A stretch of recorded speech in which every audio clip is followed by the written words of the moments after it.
puis je voulais parler ce qu'on a vécu dans la prison. Et je voulais parler de ce qu'on fait ici. Et je voulais aussi vraiment savoir si c'est vraiment nécessaire pour moi et pour tous nos copains quand nous allons sortir dans cette galère. Merci et merci à tout le monde.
Tātou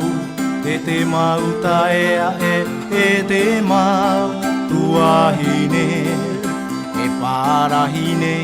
roto I te whare tape ara Ia oranga roto I te here e te arofa no te atua Ia mai tātou I roto I te here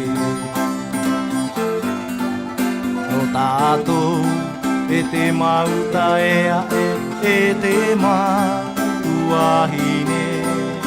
e pārahine roto I te whare tape ara Ia oranga I roto I te here e te arofa no te atua Ia mai tātou I roto I te here Ina hahoi te roto tātou I te rima o te tuwe E ani e pure I te atua I te tauturu Ina hahoi te roto tātou I te rima o te tuwe E ani e pure I te atua I te tauturu E ani e pure I te atua I te tauturu